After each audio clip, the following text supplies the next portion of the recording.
O'zbekiston terma jamoasi Eron bilan 2-2 o'ynaganidan so'ng 2026-yilgi Jahon chempionatiga yanada yaqinlashdi. Iyun oyida bo'lib o'tadigan Birlashgan Arab Amirliklari va Qatar terma jamoalariga qarshi o'yinda minimum 3 ochko olsak, biz mundialdamiz. 2026-yilgi Jahon chempionati futbol tarixidagi eng katta musobaqaga aylanadi. 3 ta mamlakat, rekord darajadagi 48 ta jamoa va 104 ta o'yin. Lekin bu yaxshimi yoki yomon? Hammaga salom, sizlar bilan Shuhrat. Setanta Sport O'zbekiston kanali va bugun bizda juda bir qiziq video. 2026-yilgi Jahon chempionati tarixdagi eng yaxshisi yoki eng yomoni bo'ladi va bunga qisqa qilib 5 tadan sabab keltiraman har bittasiga. Videoni oxirigacha ko'ring, like bosib kanalga obuna bo'lib qo'ying, tayyor bo'lsangiz boshladik. Jahon chempionati 2026 tarixdagi eng yaxshi turnir bo'ladi. Birinchi sabab yangi jamoalar, yangi tarix. Turnir 48 ta jamoaga kengaygani tufayli ko'plab yangi terma jamoalar mundialga ilk bor chiqish imkoniyatiga ega bo'ladi. Masalan, Osiyo kvotalari 4-5 dan 8 ga oshdi. Bu esa bizning O'zbekiston terma jamoamiz ilk bor Jahon chempionatiga chiqishini yanada oshiradi va nihoyat biz kutgan kunlar keldi.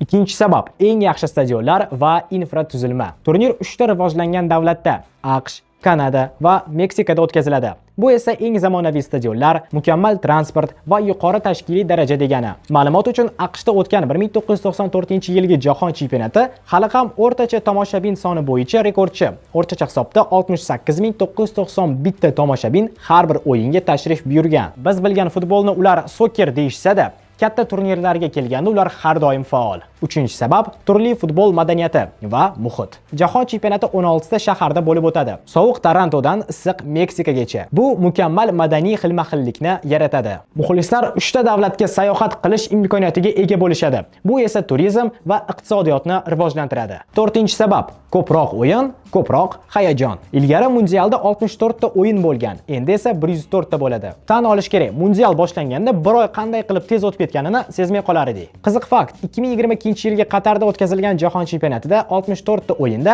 172 ta gol urilgan va bu eng ko'p gol urilgan mundial bo'ldi. Va 26-yilgi Jahon chempionatida ko'proq o'yinlar bo'lganligi uchun shu kabi rekordlar yangilanishi aniq. Va 5-sabab Amerikada futbol rivojlanishi. AQSh va Kanadada futbol hali ham eng ommaviy sport emas. Ular uchun NFL, ya'ni Amerika futboli birinchi raqamli sport. Lekin 26-yilgi Jahon chempionati buni o'zgartirishi mumkin. Qiziq fakt, 94-yilgi o'sha AQShda o'tkazilgan Jahon chempionati hozirgi biz bilgan MLS chempionati asos solishiga sabab bo'lgan. 26-yilgi Jahon chempionati ham chempionat rivojlanishiga katta hissa qo'shadi. Hozircha plyuslar yomon emas. Endi negativ tomondan qaraymiz. Jahon chempionati 2026 tarixdagi eng yomon turnir bo'ladi. Birinchi sabab zerikarli guruh bosqichi. Yuqorida ta'kidlab o'tganimdek 48 ta jamoa ishtirok etgani sababli o'yinlar soni 104 taga yetadi. Bu esa musobaqani juda cho'zib yuborishi mumkin. Oldingi formatda bitta mundialda 64 ta o'yin bo'lgan. Bu esa qiziqarlilikni saqlab qolgan edi. 26-yilgi Jahon chempionatida o'yinlar soni ko'p bo'lganligi uchun muxlislarga ba'zi bir uchrashuvlar qiziq bo'lmasligi ham mumkin. Ikkinchi sabab juda katta masofalar. AQSh, Kanada va Meksika ulkan hududga ega. Jamoalar samolyotda 5-6 soatlik parvoz qilishi kerak bo'ladi. Bu esa ularning o'yin sifatiga ta'sir qiladi. Solishtiradigan bo'lsak, o'sha issiq Qatarda barcha stadionlar bitta shaharda joylashgan edi. Bu esa charchoqni kamaytirgan. Ming davlat issiq bo'lmasin, futbolchilar komforti birinchi o'rinda bo'lgan. Uchinchi sabab iqlim farqlari. Meksikada iyun oyida +35 gradus, Kanadada esa +10 gradus yoki yomg'ir bo'lishi mumkin. Har xil ob-havo jamoalar moslashishini qiyinlashtiradi. Nafaqat futbolchilar, muxlislar ham tez shamollashi yoki gripp bo'lishi mumkin. Va bu haqiqiy muammo. To'rtinchi sabab turnir muhitining yo'qolishi.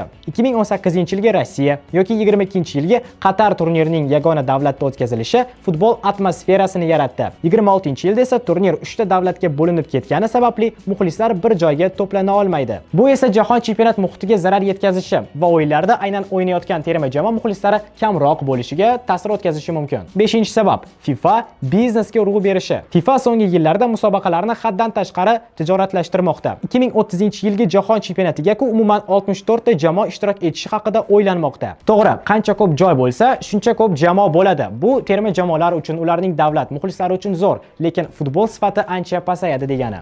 Xo'sh, 2026-yilda bizni nima kutmoqda? Afsonaviy turnirmi yoki omadsizlik? Bir tomondan yangi imkoniyatlar, ko'proq o'yin. Lekin ikkinchi tarafdan qarasak, uzoq masofa va muhit yo'qolish xavfi. Sizning fikringiz qanaqa? Izohlarda yozib qoldiring. Agar video yoqqan bo'lsa, like bosib kanalga obuna bo'lish esdan chiqmasin. Sizlar bilan Shuhrat bo'ldi. Setanta Sports O'zbekiston kanali. Keyingi videolarimizda ko'rishguncha, xayr.